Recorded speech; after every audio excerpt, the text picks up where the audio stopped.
Matendo ya Mitume sura zake 8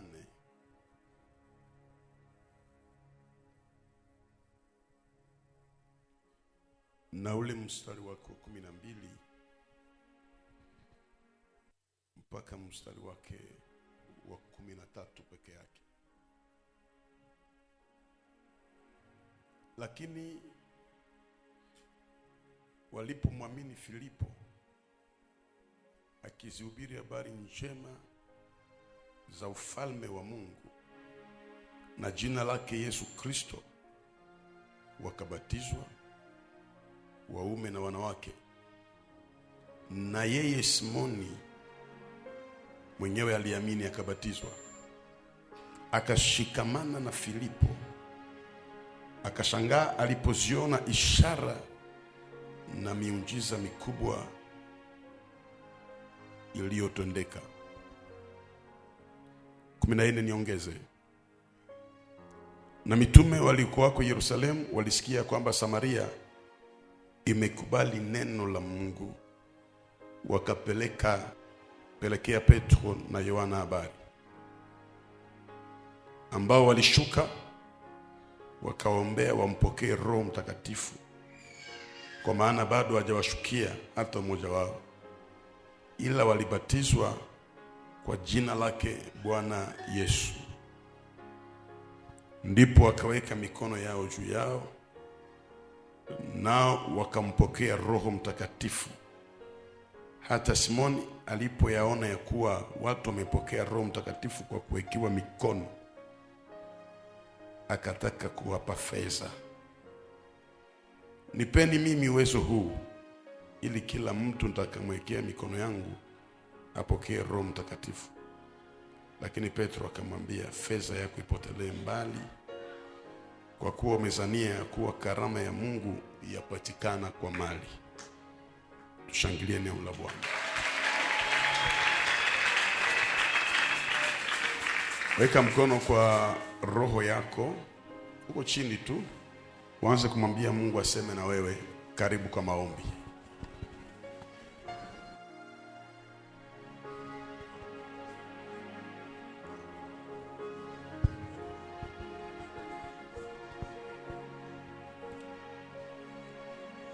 Sema nasi Bwana kwa jioni ya leo, kwa viwango vya kipekee, katika jina la Yesu. Amen. Niko nazungumza kuhusu kibali. Salimu watu watatu, waambie kibali. Kibali nitakuwa nimetafsiri sana kimafunuo, na tutaingia katika maombi ya kibali. Kibali ina tafsiri nyingi, lakini tafsiri ya kwanza ya kibali ni kukubaliwa bila gharama nyingi. Kukubaliwa bila gharama nyingi. Mahali wengine wao wanatumia nguvu nyingi ili wakubalike. Mtu wa kibali hatumii nguvu sana. Anakubaliwa bila gharama. Hakuna kitu anaweza fanya kingine ili akubalike, isipokuwa kuhesabu kwa neema ya Mungu. Kuna watu walale. Kuna watu wanafanya vitu, wengine mpaka wanagusa uchawi. Hawana kusudi lingine, wanataka kukubalika. Kama ni wahubiri, lazima waweke afishe dunia yote ili tu wakubaliki. Na haikuje hivi kibali, inatoka kwa Mungu. Kuna wengine ni mabinti wanasema, kwa nini hatukubaliwe? Basi tumenye ngozi. Kwa nini hatukubaliwe? tuvae mavazi mafupi? Kwa nini hatukubaliwe tujiumbe upya? Kama Mungu alipumzika kuumba kwa siku ya 6, wao wanaendelesha siku ya 8. Mtu mzima anakata makiki yote Mungu alimupaka, kisha anaandika. Manake anataonesha Mungu kama ulipashwa andika.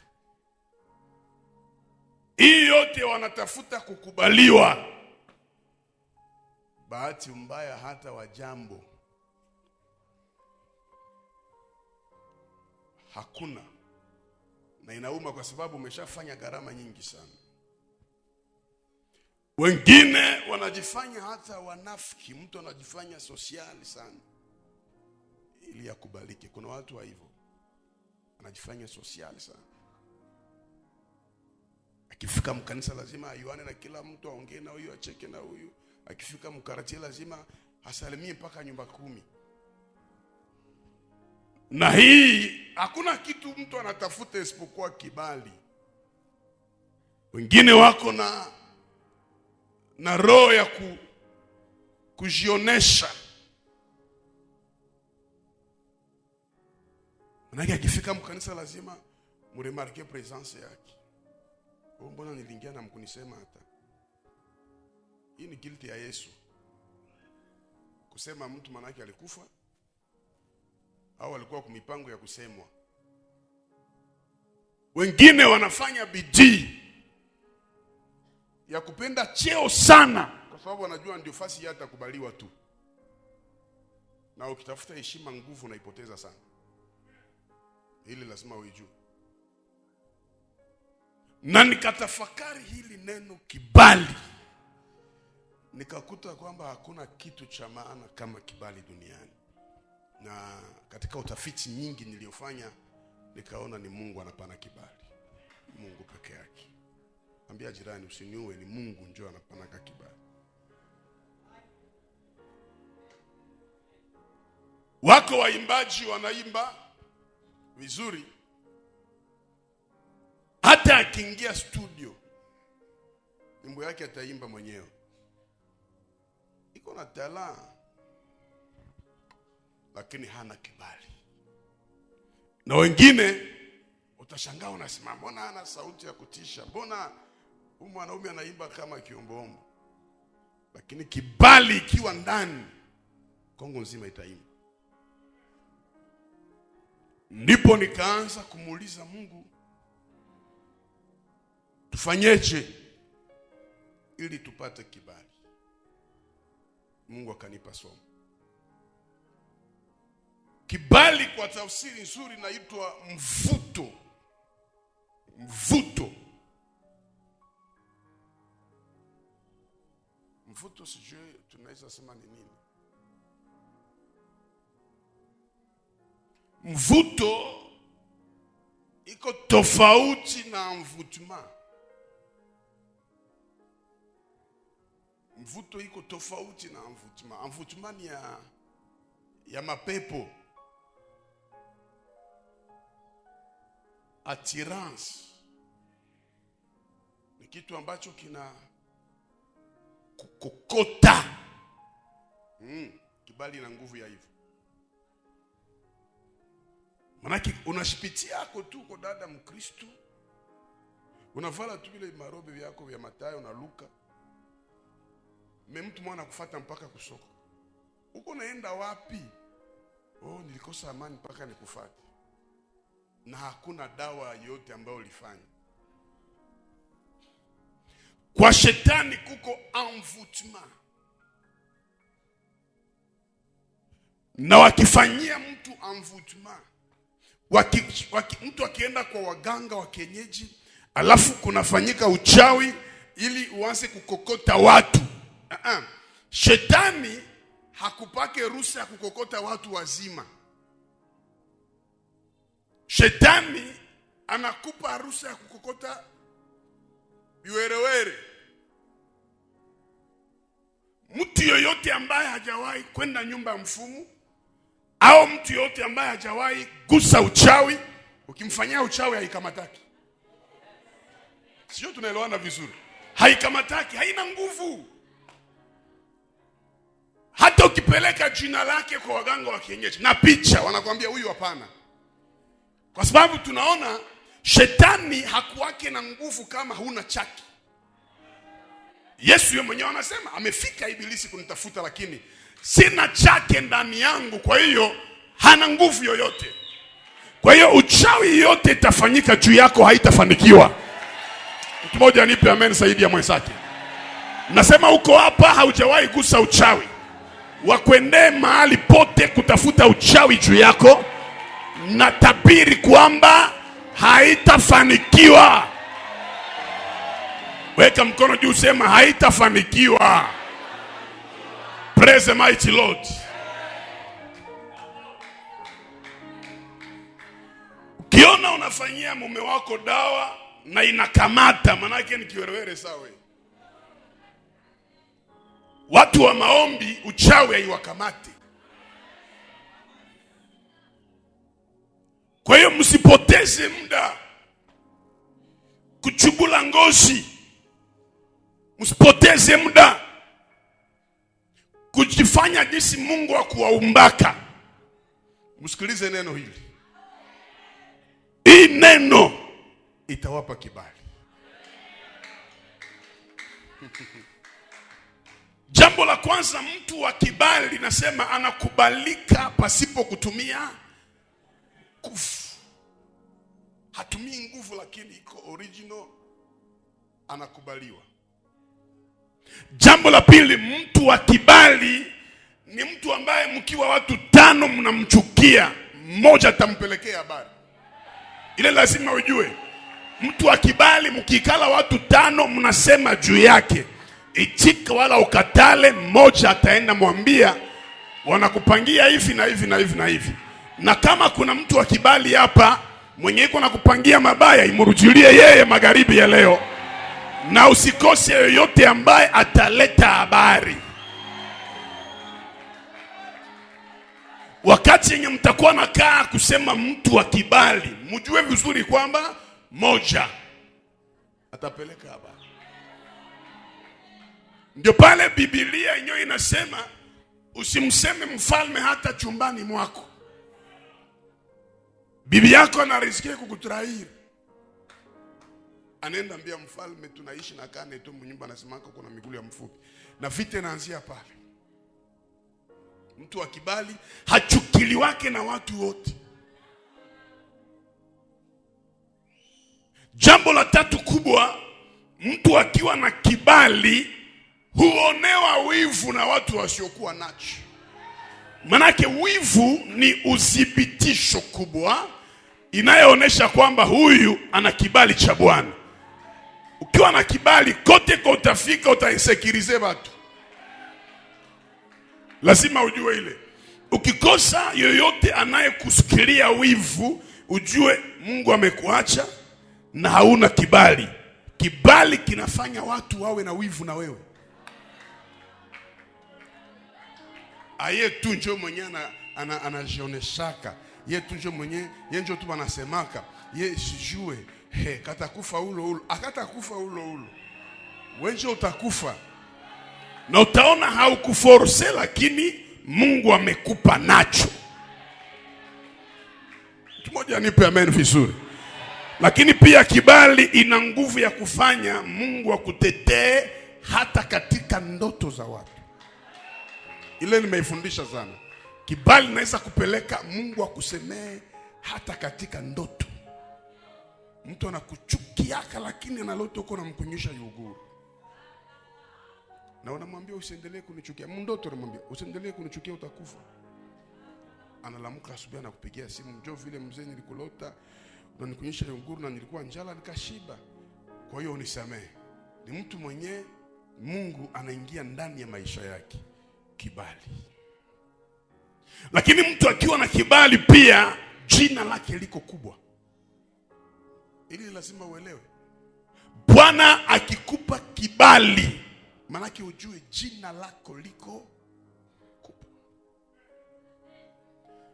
Na mtu akikushinda jina, anakushinda mtaji. Jina ina nguvu ya kipekee. Lakini pia Bwana akimwanga kibali juu ya maisha yako, itika ukatale. Kibali naleta utajiri.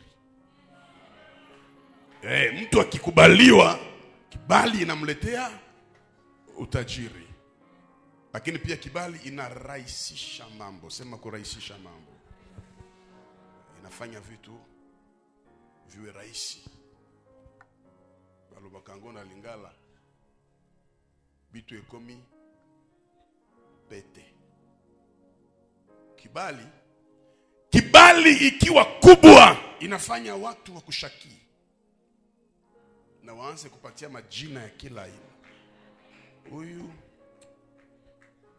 Huyu haiko sawa. Mtu hawezi kuwa hivi. Inapaswa kwa tu aligusa.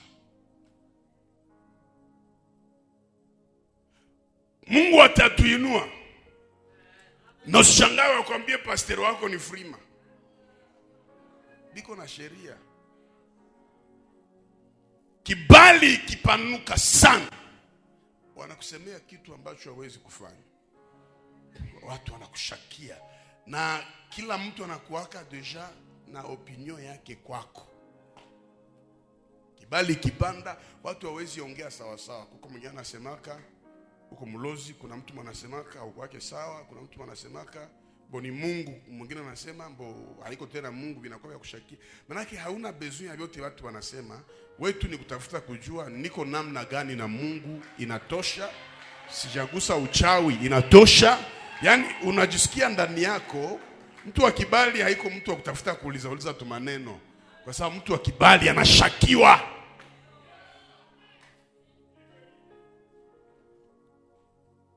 Kuko tufie mwenye akiangara te yake na angara. Kwa tuma namfuata kunambia unapagala mafuta gani? Naona mwambia mimi napagala mafuta mwevi ni ya $5, anaenda uza ile. Mesana ipagala.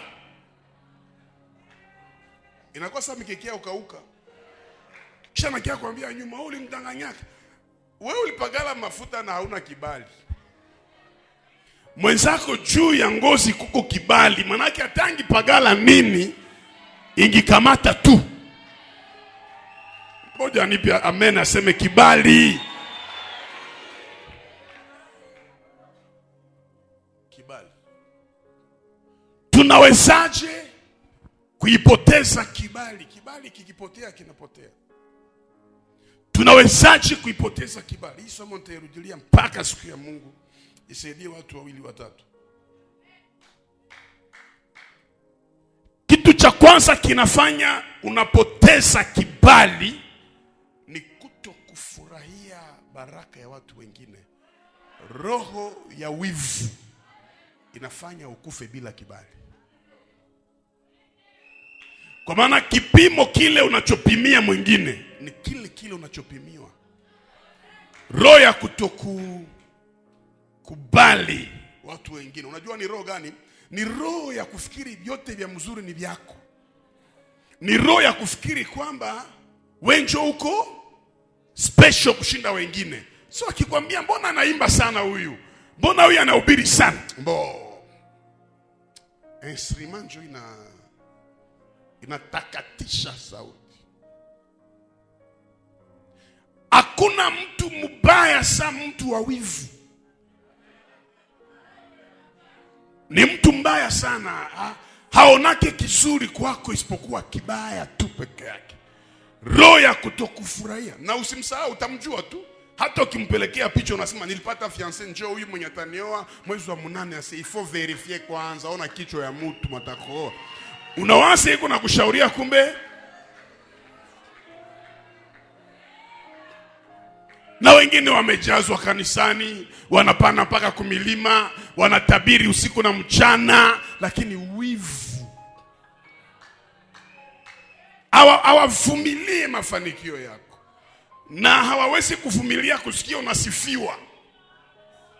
Aujue mtu wa wivu? Mtu mbaya sana. Mtu wa wivu utamjua kwanza anakupingaka lakini unapendaka kufanana. Ukivala hivi manake naye lazima. Ukifanya hivi naye anatafuta afanye vile. Hakuna kingine kinamwanime. Roho ya wivu. Jambo la fuata, mtu wa wivu ni mtu wa kuteta. Na anasemaka mzuri, hapa hatutete, tuko naongea. Mtu wa wivu wange anaweza kukutungia kenye na utauliza, bilianzaka aina bikatoka wapi? Mbona hata mimi mwenye yangu sivikumbuke vizuri. Na watu wa wivu ni watu wabaya. Na ile nimeshaelewa, watu wa wivu ni wanafiki. Ukiwa nao mko sawa sawa, lakini kama hauko wanakuongea kingine. Manake ukiwa na roho ya kutokufurahia mafanikio ya mtu mwingine, utambue kwamba hutapata kibali. Kwa maana siri ya kupata kibali ni kufurahia mwingine. Anakushinda neema, asante Bwana. Alijenga nyumba mbele yako, asante Jehova. Alifanya ndoa mbele yako, Mungu asante. Kama unamkumbuka huyu, manake na mimi utanikumbuka. Kwa sababu anayefurahia watu wengine, roho yake inakaa kimya. Geukia wazee, mwambie nifurahie wazee. Wazee akufurahie. Wewe haujawahi kuona mwenye iko nashindwa kufurahia mafanikio yako anakushinda mafanikio? Ana kila kitu kile, lakini yako inamkera. Wana vingi zaidi yako, lakini yako kidogo inafanya wasisinzi. Na hii mwaka roho zitawatoboka, kwa sababu wivu haiwezi kaziwie Mungu asifanye. Nani iko na ameri zaidi ya mwenzake? Kibali. Jambo la pili linafanya mtu anakosa kibali ni kwenda kwenye nyumba za wafumu. Ile mafuta wanawapaga, ile vichanjo wanaweka kwa mwili yenu, ile kupita katikati ya miguu ya mzee, ile kukunyusha maji ambao hamjui. Katika ulimwengu wa kiroho, kivuli kinabaki. Kila mwenye alishashiriki nyumba za wafumu na wachawi, utakuwa unajifanyisha kukubalika mbele ya watu, lakini vyako havitakamataka. Manake hautakiwe kumchanga Mungu hata na toni ya dawa. Hakuna hata ujanja wa kusema ningeligusa na miaka nikuwe saa fulani. Kaa kimya. Kila aliyeshiriki nyumba za wafumu anafanyiwa mapratiki ambazo ziko kinyume ya maneno ya Bwana. Mimi nakuhakikishia kibali kinaendaka. Tumewaona watu ambao walivuma na uchawi, mwisho walivumuka. Kwa hiyo hautakiwe kufanana na fulani. Ule iko vile na mimi nifanane fulani. No. Magoti. Jambo la tatu linafanya unakosa kibali ni kutapanya mwenyewe siri za aibu ya maisha yako nje.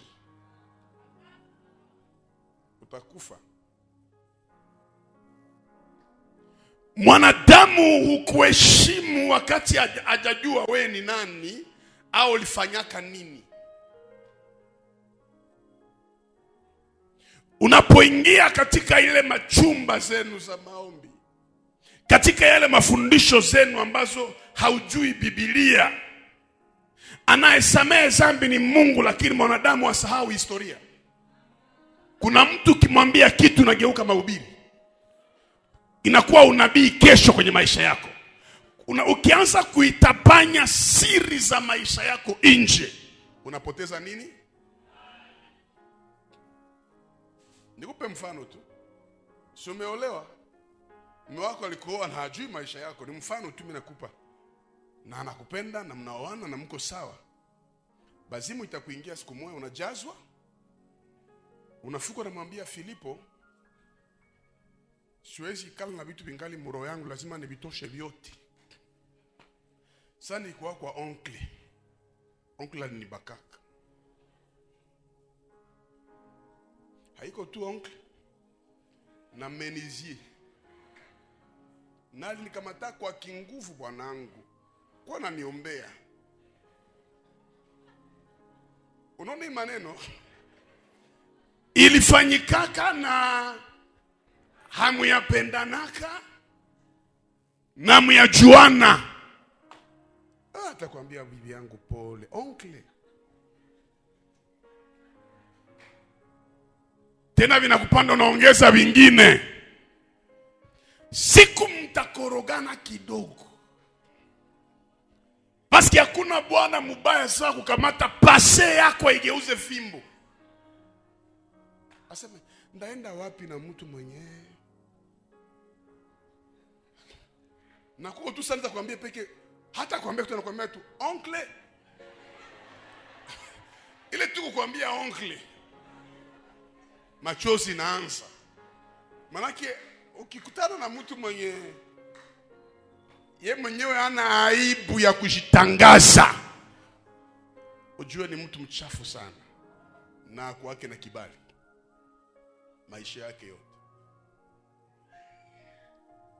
Tuko njaa, wengine wameshiba, wengine walikula chakula ya bei chini, wengine walikula mapla ya $25, wewe ukakula ndagara yako kama ya 1000 francs, lakini tumbo inatufichia aibu. Hakuna saa mwe tunajua mwalikula mzuri, tuko tu shibote tu hivi unatuona hapa. Na Biblia inasema siri za Mungu ni siri. Manake nguvu zinazofanya Mungu abaki Mungu ni siri. Manake kwa tafsiri nyingine, Mungu akijifunua sai kwa hii madhabahu anachuka fya. Anatuambia wanadamu, ni mimi. Msiogope. Msifadhaike. Na niko hapa. Mwende mwambie Goma yote watakuja kianiona hapa. Kwa tu matakuya anachungulia. Ase njoo huyu. Njoo mwaliumba mbingu. Njoo mwanadamu haishimie kenye anaonaka. Njoo huyu. Na makestio zinaanza. Sasa we Mungu, ayo tuzapatia wapagani manyumba, na sisi tukuombao. Njoo maana Mungu hata itikaka kuonekana hata siku moja. Na yeye mwenyewe anasema ombeni mtapewa, tafuteni mtapata. Tena anasema wanitafutao kwa bidii. Nani ashamuona? Maana hakuna mwego na bidii mshibo. 30 jours hii tuko hapa, ili haiko bidii. Hawezi itika kujifunua kwa mwanadamu kwa sababu mazoea itakuwa mingi. Itakuwa mingi sana. Musa anasema nioneshe uso wako, akamwambia utaona mgongo. Na mgongo ni siri. Kujua mtu kwa mgongo ni neema tu. Labda kweli ambayo imemenyeka sana, lakini ni neema tu. Sasa katika maisha yako jifunze itakupatia kibali.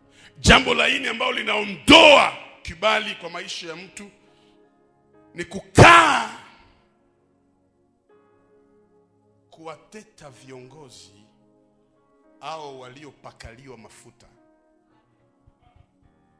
Kuwateta viongozi au waliopakaliwa mafuta. Niseme hivi, viongozi manake hata viongozi wa nchi, viongozi manake hata viongozi wa kwaya, viongozi manake hata wachungaji, mashehe, niseme mapadri, viongozi kwa jumla. Sijui neno itasikilika namna gani. Manake wewe hauna hata lazima ya kusema padri. Hauruhusiwe. Hauna hata ruhusa ya kumtusi rais hadharani. Hauruhusiwe.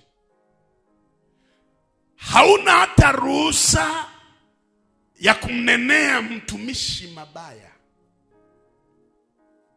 au kupartager video. Hauruhusiwi.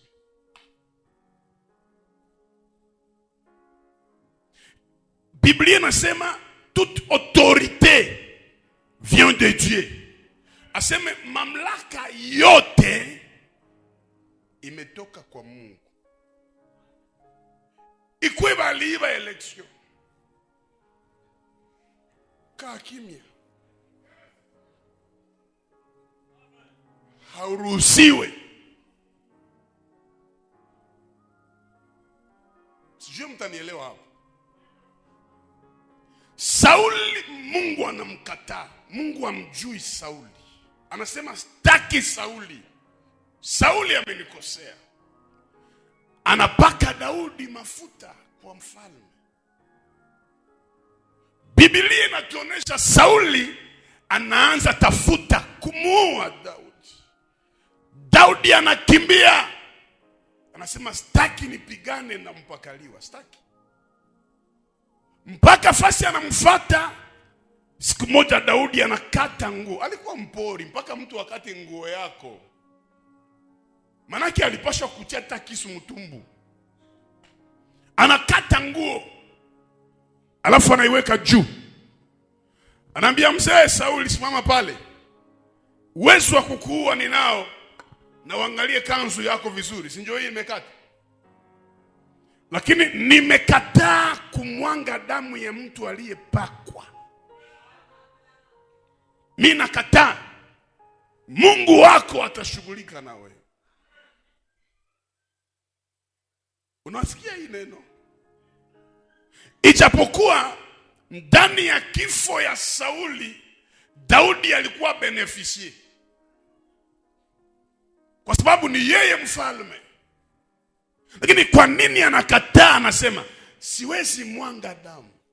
Unajua kusema siwezi mwanga damu, damu ni kitu kiko lakini kinafichwa na ngozi. Maana nikipiga damu tamwangika. Kwa tafsiri ya Ufunuo, siwezi kufichua siri takaua mpakaliwa mafuta.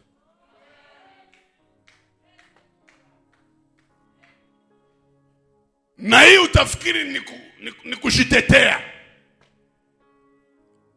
Lakini endelea.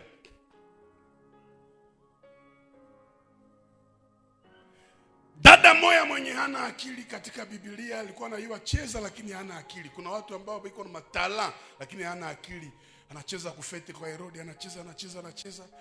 Mfalme anasema nikupe nini? Anasema si hivyo utanipa. Ngoja niongee na mama. Mama anamwambia usilombe vitu viwili vitatu.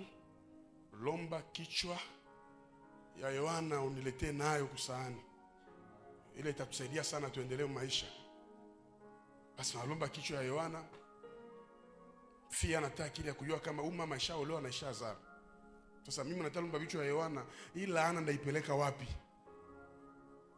Biblia ituambie kama ile kichwa ya Yohana wakaitia mshu, wakaitia munini, Biblia iseme ile kwa tu kichwa. Wakaileta. Ule mama alikufa. Lakini utafiti nasema huyu binti alikufa bila ndoa, bila kuzaa. Manake kila mume mwenye alikuwa anamchumbia kiroho, kichwa ya Yohana ilikuwa inawakia ukabati. Sasa mwenye anaua mtumishi atahurumia soda? Vinywa vinavyosema watumishi wa Mungu mabaya vinapoteza kibali. Mlifundishwa vibaya kwa sababu waliwaambia kwamba mtumishi wa Mungu ni watu wenye biko special sana. Lakini acha nikwambie kama mtumishi wa Mungu ni mtu. Ndio maana anaitwa homme de Dieu. Ni mtu anaenda naye kuchoo. Ni mtu anakula. Ni mtu ana madhaifu. Ni mtu anasirika. Ndio maana kama hauyakomaa, toka karibu ya mtumishi wa Mungu. Na hawako wake wadhaifu kila siku, na hawako nguvu kila siku, lakini wanasema na yaweza yote katika yeye anitiaye nguvu. Na ukisoma Biblia, waliopigwa ndani ya Biblia juu ya watumishi wa Mungu walipigwa kwa sababu za kweli, hawakusema uongo. Musa alioa mwanamke gani? Une femme étrangère. Est-ce que ilikuwa ni uongo? Ilikuwa kweli. Lakini Bwana akawatumika vibaya. Wakina Miriam, wakina Aruni walikufa na ukoma. vinywa vya kuwanenea watumishi wa Mungu mabaya, Mungu atakuongezea energy. Mungu atakupa watu wa kukuletea mainfo. Mpaka na kwa ndoto utazipata, lakini mwisho kuna nafasi utakwama. Kule mbele utakwama.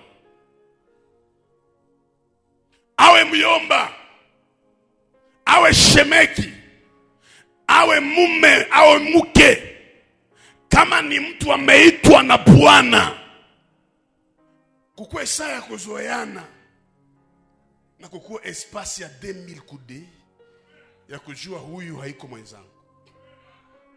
Nimesikia siku moja Albert anahubiri, sijui kama yupo hapa, anasema watumishi wa Mungu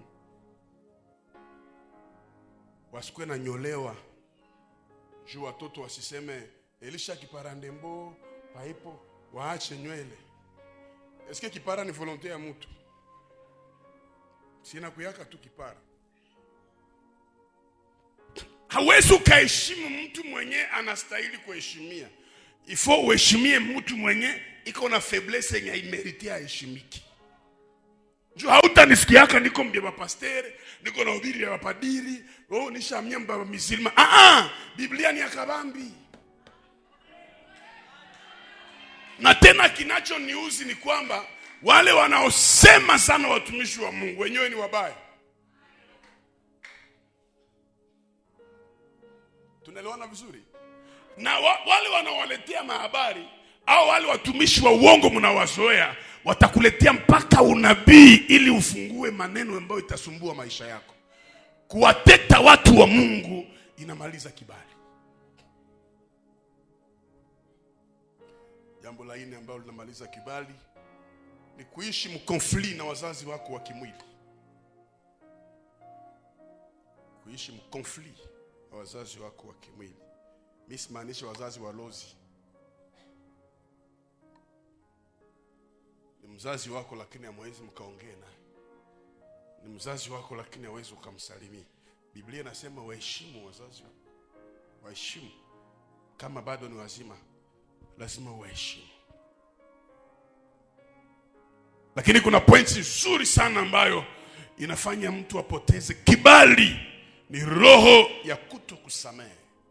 Roho ya kutokusamehe. Unapoteza kibali, roho ya kutokusamehe. Pale kuwatumishi wa Mungu nitarudia, kuja Emery nifanye mfano. Hii Biblia yangu ni mfano, simpe. Hii Biblia yangu ina dola, sijue inauzwa $5. Si ni mfano tu. $5, lakini $5 si nikizarau, acha nipandishe. Hii nanunua $2,000. Tuko pamoja? Munisikie. Nampa Emery. Nasema mfano. Nampa Emery. Namwambia kwa mzee Emery, hii Biblia kuanzia leo mwanzo itumikisha. Ni dola ngapi? 2,000. Nisikilize vizuri. Na kuya kwa Emery, mimi nasema haitoshe, gari hii. Nakupa gari ya dola 50,000. $50,000. Naambia Emery, $50,000 yako hii, gari na nyumba ya $100,000. Njoo yuko hapa, ni mfano. Kuja. Uone gisi mnapoteza kibali. Huyu brother na hii masandale anakuja kanisani, hana mwanzo, hana mwisho. Tunaanza mafundisho yetu jeudi miracle, samedi solution, anaoa hapa, anajenga hapa. Mungu anamfanya awe na magorofa, manyumba. Anajua nilipiaka sina mwanzo, sina mwisho. Mwenyana nifanya hivi ni Mungu wa baba. Sio, tunaelewana vizuri yeye peke anajua kama vraiment mie kila kiniko ni pali. Sasa kuna kia yangu tu kamoya, kana kiambia papa Emery, fanya ange na papa. Papa iko hivi, papa iko hivi, papa iko hivi, papa iko juu. Papa kabisa ya kumsemea biezi kosa.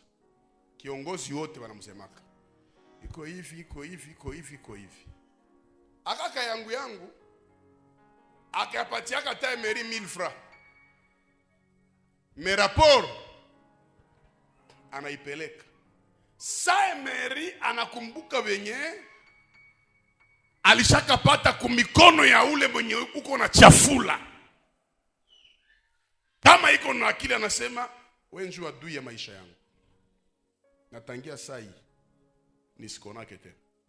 Manake ule mtu anapoteza kibali mbele ya nani? Mbele ya Emery. Juu ya nini? Alileta maneno. Anahama kwa Emery, anahamia kwa huyu. Anambia sasa wewe unafanya ni mwele kanisa. Mbona mimi naona iko sawa vitu vikamate mzuri. Nilota pale kwa sababu kwa masenene. Senene nikaona pale chura zinaruka kule yulu fiu. Papa yako anahubiri kisha hapa kwa shimama kaimbwa. Kio kanafanya hivi. Sasa huyu anakuja kutambua kwamba vyote niko Mungu alipitia ule baba. Tena anapoteza kibali. Kisha hao wawili wanakutanana wanasema, na wewe alikwambia? Asa na mimi aliniambia. Eske mnanifuata vizuri eh? Na mimi aliniambia. Na wewe deja misi ya ile maneno, lakini unashitengenezea maadui bila kujua, kwa sababu usivunjake relation ya mtu wa maana juu ya maneno yenye haina mwanzo, haina mwisho. Wengine bila Jehova Nisi kama ni marehemu tayari. Wengine wanajulikana juu ya Jehova Nisi. Wengine wanabarikiwa juu ya Jehova Nisi. Wanafarijiwa juu ya Jehova Nisi. Wengine wanapanda ngazi juu ya Jehova Nisi. Wewe kuliko mtu akuletee mahabari, akuletee maragi. Nani iko hapa nipe amen zaidi ya kawaida? Leader hata kuwaka mzuri kwa watu wote na hata kuwa mbaya kwa watu wote, lakini mwenye alikuya juu ya uzuri atapata uzuri. Mena uwe la malediction. Ni wakati huyu mwenye alitendewa mema ajiunge na mtu mwanaleta habari ya kushusha mwalimu bariki, mabaya haitatoka mnyumba ya huyu. Sijui kama naeleweka vizuri. Watu walishaombewa hapa, watu wanabarikiwa, watu wanazaa, watu wanaolewa, wengine wanakimbia kanisa, wengine wanabaki maisha yao yote. Lakini kuna mtu alikia juu ya Mungu wa mbinguni. Anajua ni kweli vita iko, ni kweli jaribu ziko, lakini faida yangu pale ni mingi kuliko vita niko nayo. Na zaidi ya faida, sikusukumwaka na mtu juu nikuwe pale, lakini ni Mungu yeye peke aliniweka pale. Mbele uletee mtu maneno, taka kwanza kujua ule mwanadamu elezea consideration iko namna. Ni example rudia fasi yako, ni example. Ni mfano tu. Mtu mmoja yuko hapa nipe amen zaidi ya kawaida. Sema kibali. Na hii inafanya wengi wanapata magumu sana. Wengine siri zao zinakaa kwenye maombi. Wakati wewe uko unamchongea kwa watu, yeye anaongea na Mungu. Na ufanye hange na mtu anayeongea na Mungu. Hata nikabinti kadogo, magoti yake kuna siku itasema tu, kwa sababu magoti ina nguvu ya kipekee. Mmoja anasema kibali. Fasi nimefundisha nasoma inasema hivi. Kulikuwa mchawi anaitwa Simoni. Biblia inajua huyu jamaa alikuwa mchawi sana. Paka maandiko inasema aliitwa Simoni mchawi. C'est-à-dire posteno yake ilikuwa mchawi. Alikuwa na influence kubwa Samari mzima. Unajua muma village wanavumishaka sana balozi. Hange na ule papa atakuwa. Hange, maana huyu alikuwa na nguvu ya kipekee. Ukihitaji envoûtement, ulikuwa naenda kwake. Unapeleka pesa na mwambia nipatie envoûtement. Anakutaxe kila Kenya anataka. Kwa hiyo akaogopeshwa sana. Watu wote walijua kwamba hakuna mtu ana nguvu kuliko Simoni mchawi. Kanisa ikapanda nguvu Yerusalemu. Wakasema tusiishie Yerusalemu, twende Samari. Nani ataenda Samari? Mimi napenda Mungu zaidi ya kawaida. Mungu anatumikishaka force contre force, ceremony contre ceremony. Mungu anaangalia mwenye ataenda Samari haiko Jean. Parce que Jean akienda Samari ni mtu mwenye ataona ufunuo. Na Jean iko na roho ya huruma sana. Nani mtaenda Samari? Haiko Petro. Nani mtaenda Samari? Anaitwa Filipo. Or identité ya Filipo kiroho ni esprit. Parce que Filipo ni mchawi. Nyamu iwe vile. Mimi usinikamate kawaida. Unaweza logwa na maneno. Filipo mumitume wote njo mwenye alikamata 4e dimension ya sorcellerie. Parce que sorcellerie ni imitation ya surnaturel. Njo maana kukua mulozi ni bujinga moya hatari sana. Kila sorcier ni watu wenye waliimite monde spirituel mu surnaturel. Sorcier ni mtu mwanaweza ruka, anaweza potea. Mena 4e dimension ya uchawi ni kupotea. Or mtume mwenye alikuwa anapotea mu Biblia ni Filipo. Kwa hiyo Mungu akaona mwenye ataenda kule inaomba kwenda dimension ya yulu kushinda ule mulozi mwenye iko kule. Mungu akupe dimension kushinda balozi ya jamaa yako. Nani kona amen zaidi ya voice yako?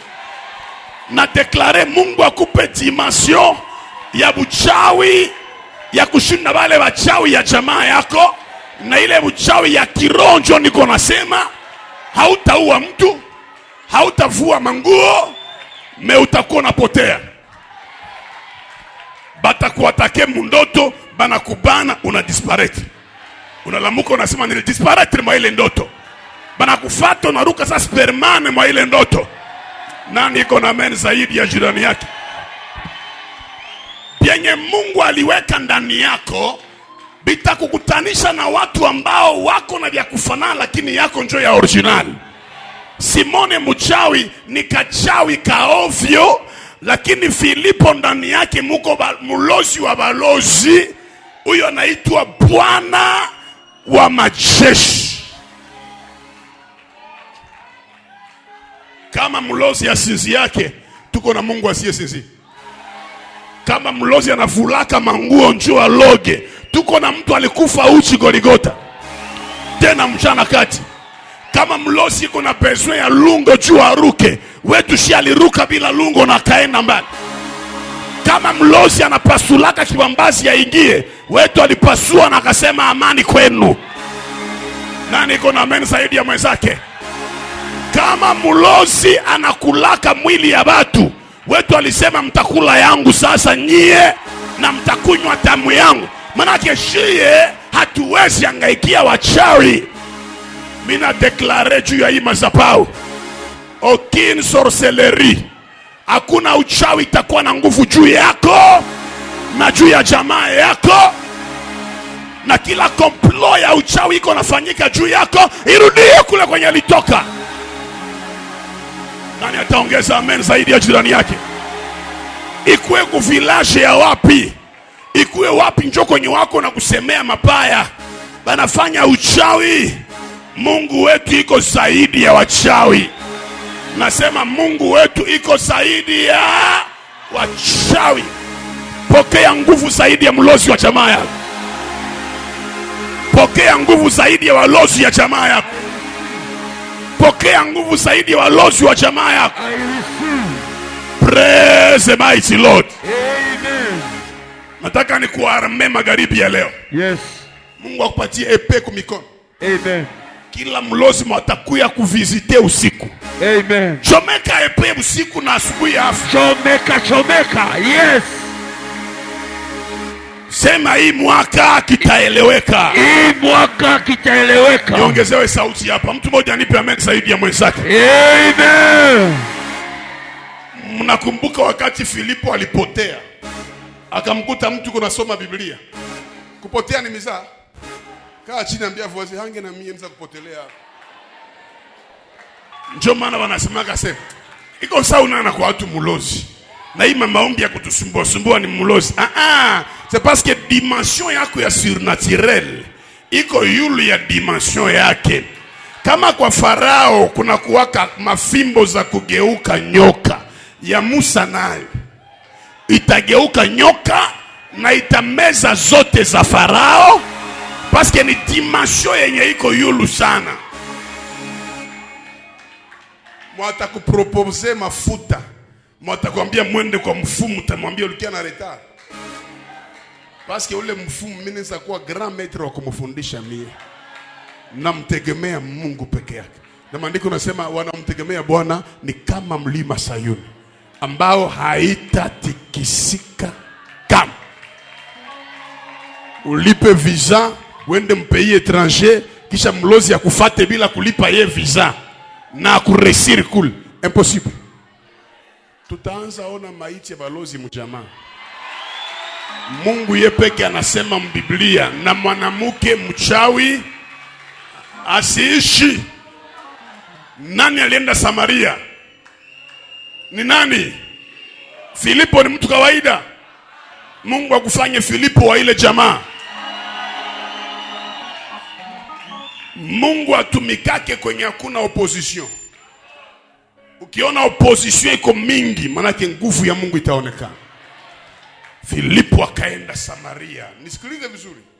Sana fika Samaria. Anaanza ubiri nchi. Matendo ya miujiza inatokea. Simoni mchawi akaweka mkono juu. Akasema hii kazi mimi naiacha. Munibatize. Wakati anabatiziwa, munitege masikio vizuri. Nani aliyembatiza? Filipo. Na baada ya kubatiziwa ya aka Bwana, Biblia inatuonesha kwamba akakuwa très proche wa Filipo. Filipo yeye akawaza kalishaokoka. Kumbe kalibatiziwa tu. Sio katuko tunaelewana vizuri sana. Filipo akipita huko nako kiko pale. Na Biblia inasema kalikuwa kanashangaa na miujiza. Kwenye mlozi anaweza shangaa, maana yake ilikuwa ni miujiza ya yulu.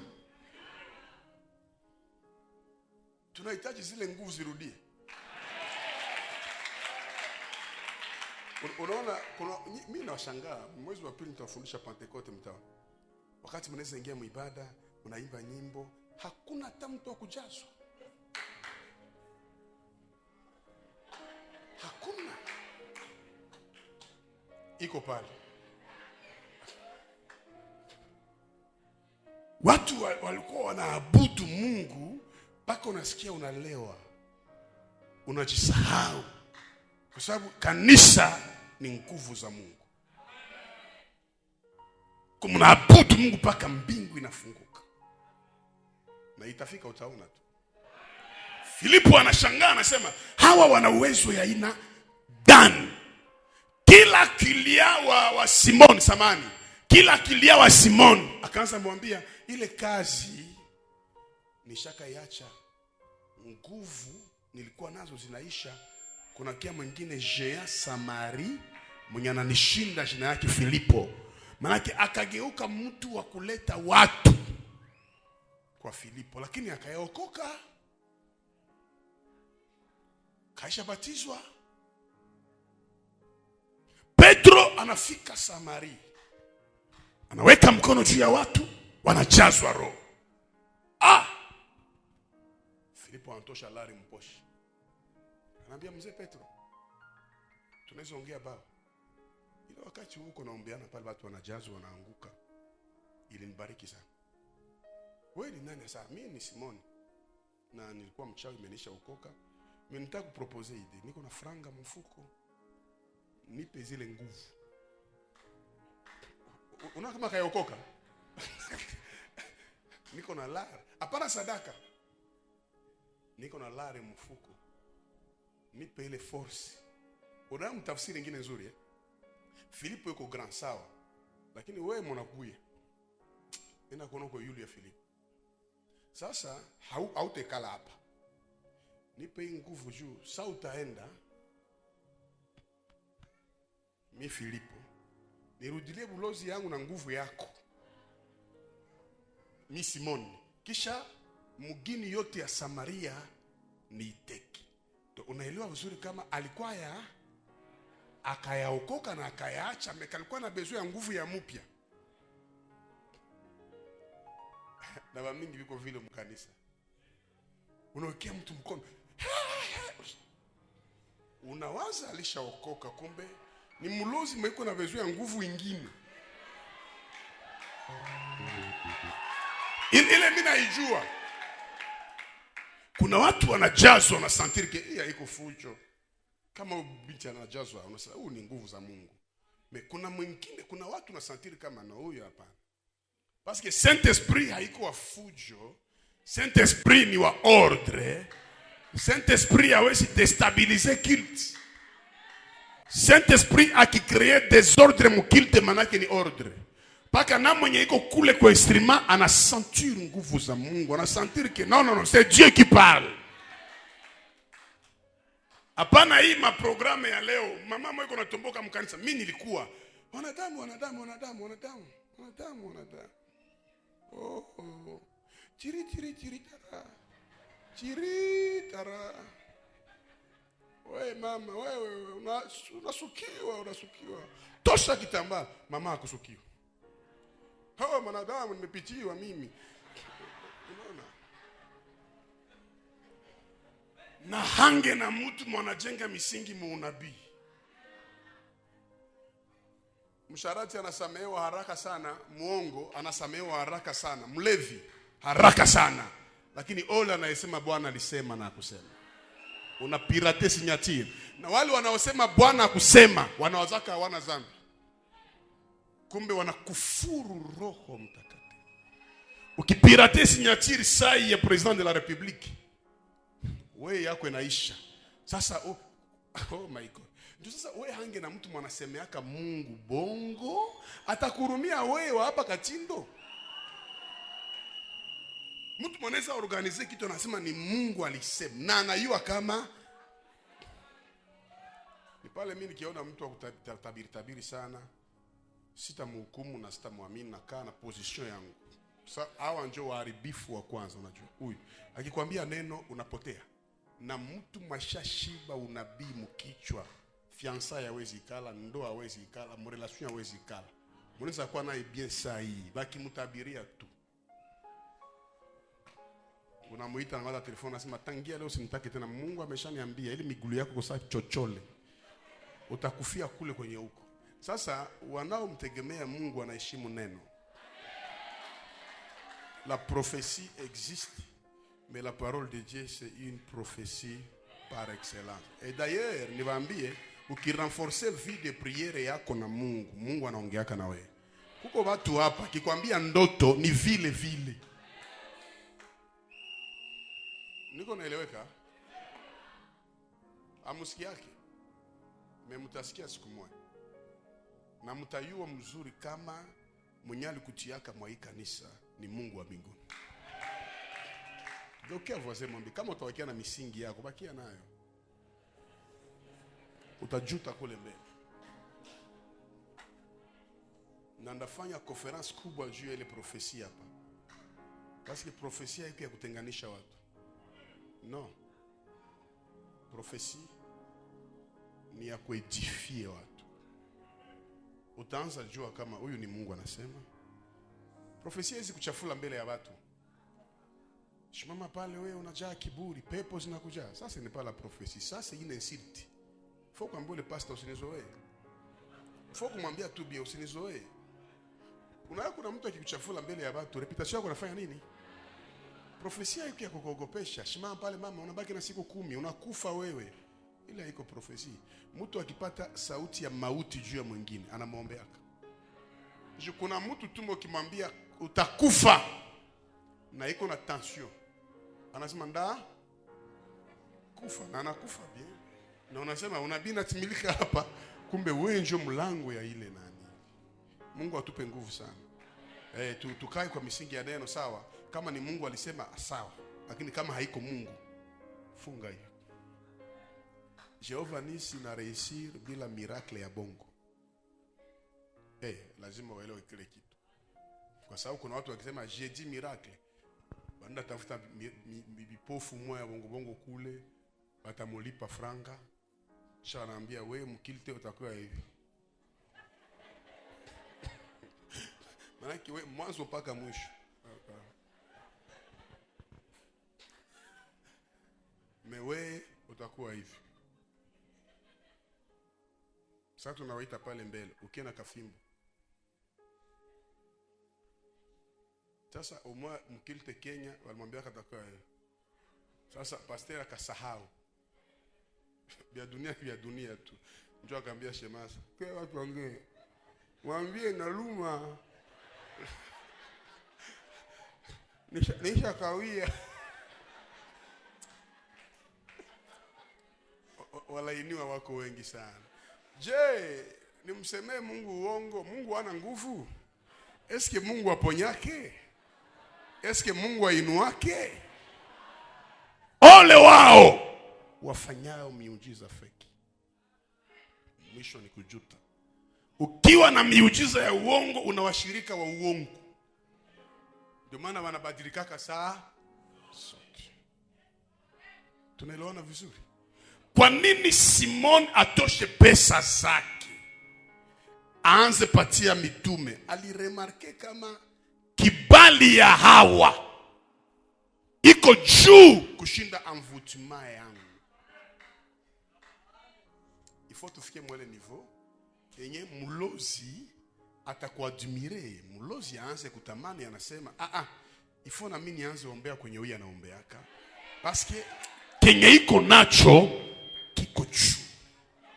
Petro akamwambia potelea mbali.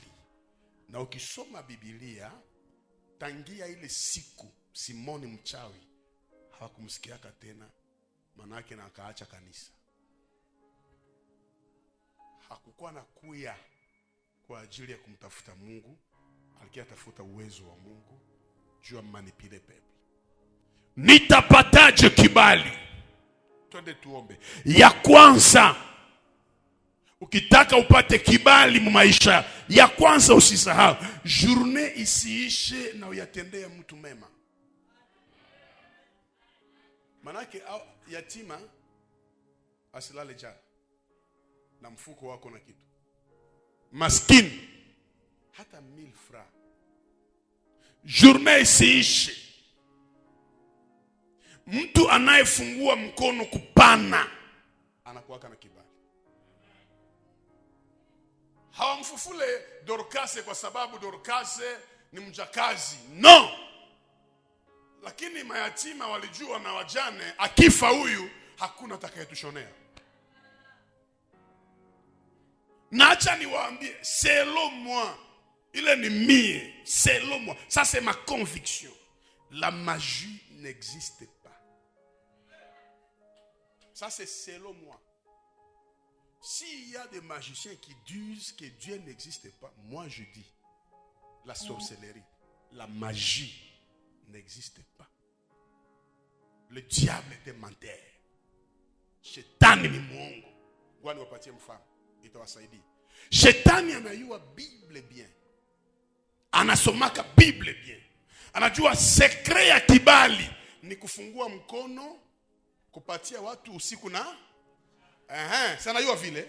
Sa unaenda mba Freemason, ba Rosicrucien, banakwambia usisaidi yake jamaa yako, lakini tafuta mayatima wako napatia pesa. Njo utaona ba magicien ba mingi banakuwaka na upendo. Anapana pesa, anazunguruka huko, anasaidia hawa, anakwenda sijui kwa makahaba, anasaidia. Sijui mnasema huyu kumbe yeye anajua kadiri iko napana pesa, kadiri nyota za wale watu ziko namsaidia kuendelea. Bali imite. Wewe uliyeokoka, wewe ambaye unajua Mungu wa mbinguni, Bwana akikubariki ingalao sehemu, gawa na mtu mwingine. Usikule peke yako. Bie tushie vya Mungu biko original. Ya shetani iko pirati. Dokia voisin mwambie tuanze leo. Muulize bien, ushatenea na ni mema. Mwambie nianzie yako. Nianzie yako. Njo Biblia nasema mkono inayopana iko wapi? Inayopokea iko wapi? Journée isiishe na itabiri juu yako. Na uyapata pesa ya kupatia mayatima, hauyapata pesa ya kupatia wajane. Usimalize journée bila kusaidia hata mjane mmoja pesa. Kila journée tenda mema. Ile ni secret ya kwanza ya faveur. Wende kuma orphelina, shoneshe wajane manguo. Maskini akikulomba, kama hauna usimtukane, na kama uko mpatie nayo. Maombi ya maskini inafika haraka. Mayatima wakiomba, ile tu kuambia Mungu akubariki, Mungu anaukumbuka. Usikule mwenyewe. Kitu kizuri sana. Jambo la pili ambalo itakupa kibali kwenye maisha yako, jifunze kusemeana mazuri. Jifunze kuongea. Manake kote negatif ya mtu usiongea. Hata yeye akisikia ulimsema mazuri anashangalaka. Alikwambia vile mwenye anakusemaka mazuri haimaanishi kama hana mabaya ya kusema. Mabaya anayo, lakini iko bien eduqué. Kwa sababu kila mwenye unaenda elezea mabaya ya mwingine, akisikia uadui inaongezeka.